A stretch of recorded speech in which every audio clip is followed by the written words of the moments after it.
Ponek Vortex Phenomenon. Narrated by Eddie Elsocan.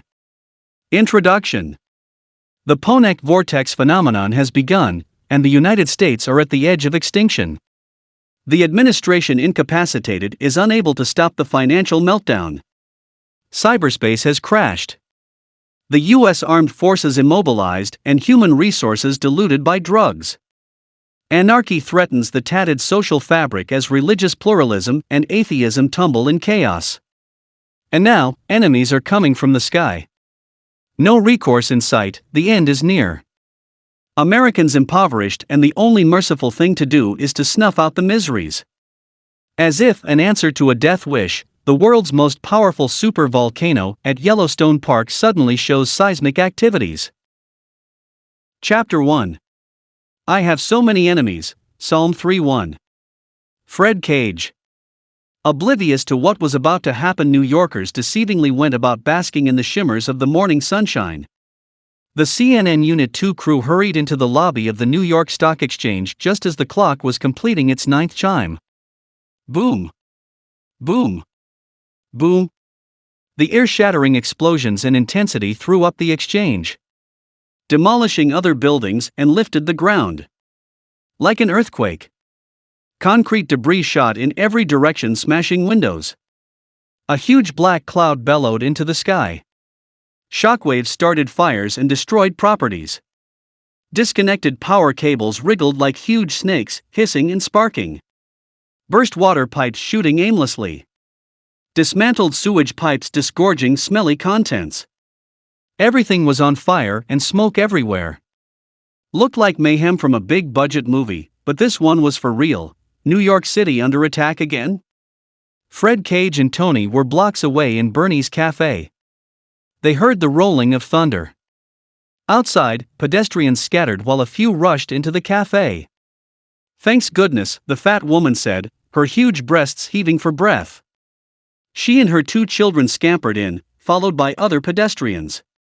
Once in, they stood there and stared outside. What the? Cage sat up and so did Tony. Look, look, it's coming, the fat women pointing outside. The lights suddenly went out. Darkness, the ground shook and rambled.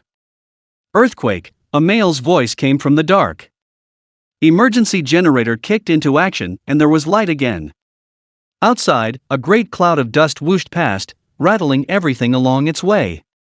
God, help us, a female's voice. Through the glass panels, outside was pitch black except for the lights in the cafe.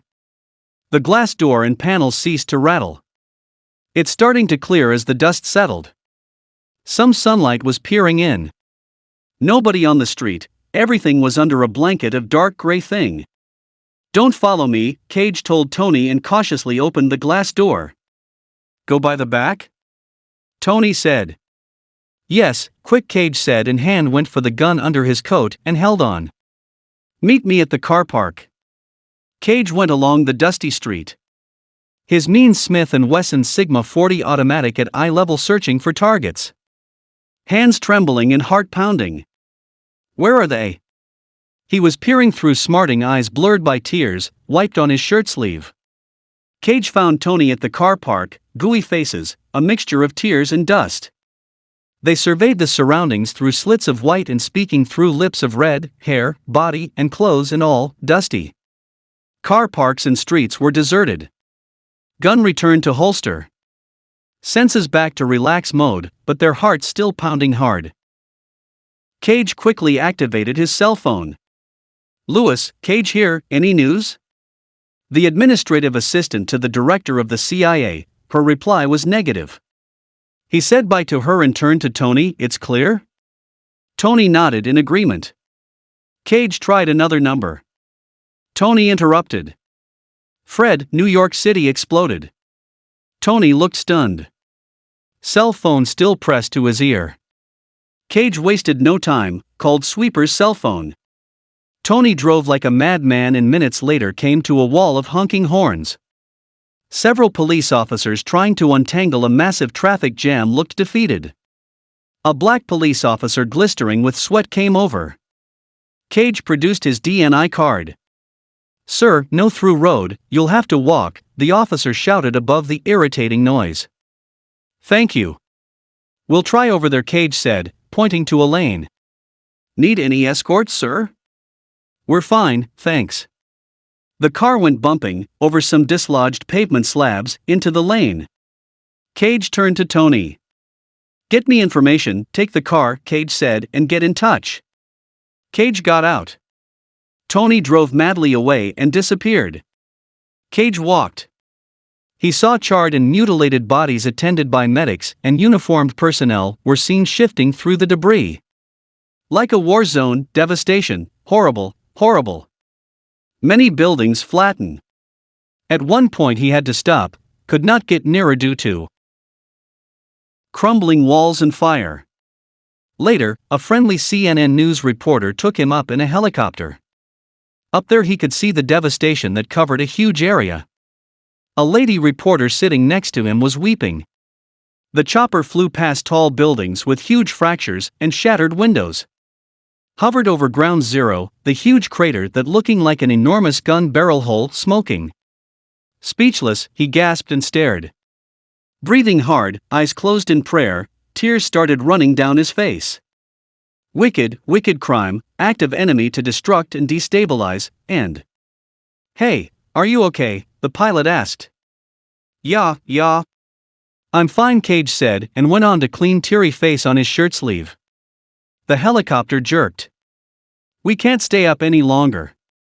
The dust is giving," and the helicopter suddenly wavered. "See, it's choking the intake. I've to land now." The New York Stock Exchange building, built 1903, an icon of the financial world, home to over 3,500 companies, $60 trillion in global market capitalization, vanished. What left were black smoke, twisted metal, dust, boulders and debris, and a huge portion of human miseries. Rain of ashes turned the deceitful morning sun into a glowing, bloody ball. Stocks were traded electronically through the hybrid market. But some buyers and sellers preferred the trading floor to manage auctions. So doing, all of them perished.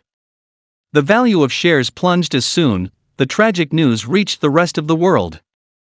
The world financial markets took a free fall and many crashed. We have come to the end of this video. Thank you for watching. Making video is time consuming and hard work. Kindly click the subscribe button and click the like button so as to encourage us to make the videos you like. Thank you and have a good day.